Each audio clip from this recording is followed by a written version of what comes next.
Welcome back to my channel, y'all. My name is Trey with TRAE First Class Productions. If you're new to this channel, first I'd like to say welcome. And, hopefully you're planning on becoming a member. And if you do, hit that subscribe button so that you can get a notification every time I post a video, okay? So this video is basically gonna go over everything that I carry in my camera bag when I'm going to shoot an event, okay? So if you're interested in event photography, and you're not exactly sure what kind of gear you might want to consider bringing, then this video is for you, okay? This video is going to show you exactly what I carry to every event that I shoot. I'm also going to tally up the price, for you guys here. I'm going to kind of give a rough estimate of every item and kind of how much they cost so that you guys can kind of see what it would cost for these items if you don't already own these items, okay? If you do, no problem. Literally, you don't have to have exactly what's in my bag. I'm just letting you guys know what I have, and then you can take that information and use it as you wish. All right, so here we go. We're gonna dive right into it. All right, so the first item that's in my bag is gonna be my Godox V862 flash. All right, this is my baby. I use it all the time. It's a TCL flash, and it just gives amazing lighting, literally with or without a diffuser. Another tip that I want to give you guys is they do come with a battery, okay? But I always buy backup batteries. So I recommend buying a backup battery for your flash. If you have one, regardless of what kind of flash you have, buy a backup. All right, you won't regret it. So a Godox flash like this is about $179. Don't quote me on it, but I believe it's $179, $180, something like that. But you can find one that's a little bit less expensive for like maybe $129, and that would be a different model though. But I know this model is $179 to $180, and they have other models of the Godox. But you can get any other brand. It doesn't have to be a Godox. That's just what I just recommend having one of these flashes if you're gonna go shoot an event. Always have a flash. Don't forget your flash, all right? All right, the next thing that's in my camera bag is this guy. This is the Magmod Mag Sphere. This is a diffuser for your flash, all right? I recommend having a diffuser just to spread the light out. Usually the flash can give off a bit of a harsh light without it. So I always put a diffuser on my flash when I'm shooting at events just to give it that softer light and that soft spread. Now the Magmod Sphere, I want to say because of the silicone that it's made out of all the other diffusers that I've used, this one has given me the best results. And because of that, I will never ever use another diffuser on top of my flash here. And the great thing about this diffuser is it's Magmod. If you ever heard of Magmod, you're probably familiar with their products. They all use this magnetic material to easily attach and detach their products from your devices. So this is the magnet piece. I'm not gonna put it on right now. Actually, I'm gonna go ahead and put it on. I'll show you guys how it works once it's on. All right, so once it's on, it literally fits on there just like this. That piece, it kind of looks like it even belongs there. So you put it on there and literally this pops on. It's that simple. And then you can take it off. And if you have anything on you that's magnetic, you can just kind of stick it on you anywhere. But I love this thing. It's very, very easy to carry around with you. You don't have to worry about it fitting into your bag because it's made out of silicone. It just kind of smushes in there and pops right back into place, and you're good. That's the diffuser, Magmod. I'll go ahead and put the link to this in the description as well. The next thing is my Godox 8200 flash.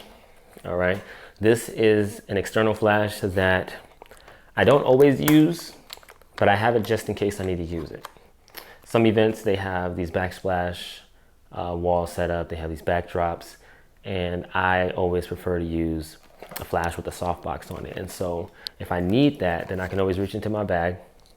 Again, very easily portable. It's a Godox 8200 pocket flash. Pull it right out the bag, sit it on top of the stand, and then shoot. Everything's good. All right, so I recommend the Godox 8200.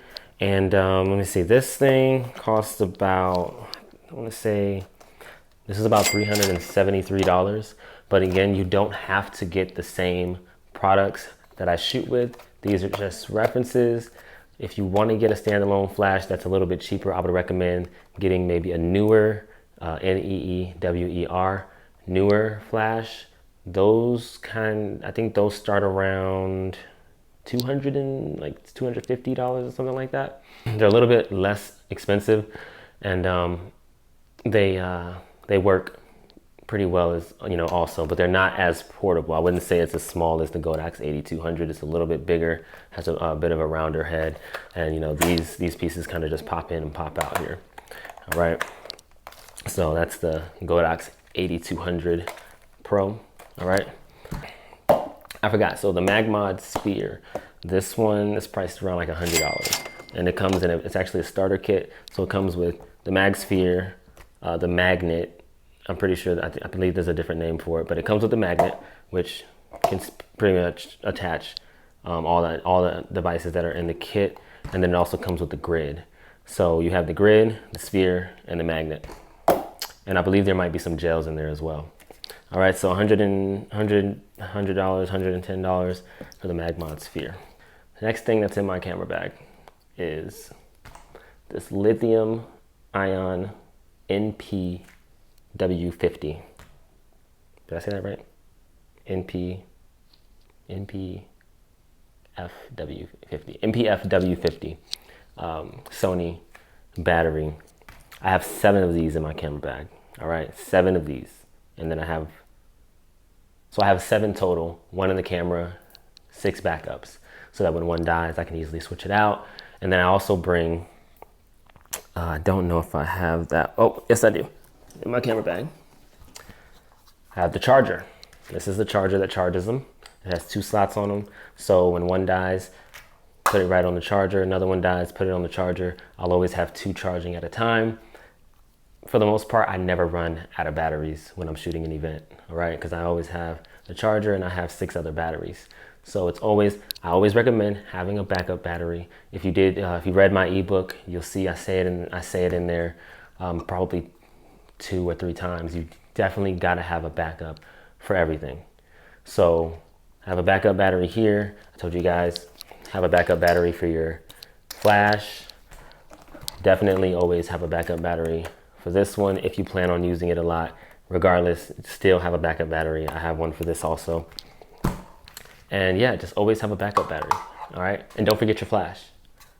All right, last but not least, actually I have 2 more things. 2 more things I'm not gonna be able to show you guys because it's actually right in front of me. That's what I'm talking to you guys on with. It's the Sony A7R II. That is the camera that I use for all of my events. It's actually the only camera that I shoot with. All right, so Sony A7R II, that camera right now is probably about a $2,000 camera. It shoots great quality, 42 megapixels, I believe. It's one of the highest megapixel cameras Sony has made. So great camera, that's my baby, I love it. That's what I'm shooting with right here in front of me is the Sony A7R II. All right, now the last thing that I wanted to show you guys that I have in here is the other lens, my other baby that I shoot with is my 24-70 G Master lens. This is a 2.8 f-stop. It's beautiful. I shoot with this one at events as well.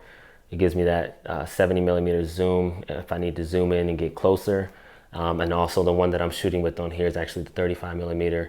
Every now and then I'll pull that one out, but this one for sure, I use it at all my events, weddings, baby showers, festivals, whatever it is. I'm pulling out the 24-70. If I have if I can get a hold of a 70-200, then I'll definitely grab one of those. But this one right here, 24-70, never fails. Always comes through. It's a great lens. If you have whatever lens you have though, just work with it. You can get great shots with any kind of lens at an event, and you just kind of have to move around a little bit more if you don't have the focal length of a 70 millimeter or a 200 millimeter, 70 to 200 millimeter lens. If you don't have, that focal length, then you kind of just have to move around a little bit more, which is fine. Just kind of use what you got and make the best of it. All right. So that's everything that's in my camera bag. All right. Hopefully you guys were able to, take bits and pieces from what I shared with you guys and just, find something that's within your budget. You don't have to go and spend $1,000, because I believe that's what all this kind of added up to. It was about $1,100 last time I did the math. Actually, not counting this lens. If you count this lens, we're looking at about $3,000 altogether. All right. And like I said, you don't need to go and buy a $2,000 lens. Use what you can get, stay within your budget, and make the best of it until you make enough money to, invest in more lenses. All right. So I'm going to go ahead and end the video here. I hope you guys were able to get some takeaways from this video. Anybody who's interested in shooting event photography, I hope this helped. And, good luck. Good luck, everybody. Good luck with all your future future endeavors. Good luck on all your future endeavors. And if you please can subscribe to this video, hit that like button, hit that bell notification button so that you can get a notification the next time I post. If you haven't, and my ebook did not bring you to this video, then please check out my ebook. If you are interested in starting an event photography business, I have an ebook on how to go about doing that step by step. All right. I will see you guys in the next video. You guys have a great day, and I'll talk to y'all soon. Deuces.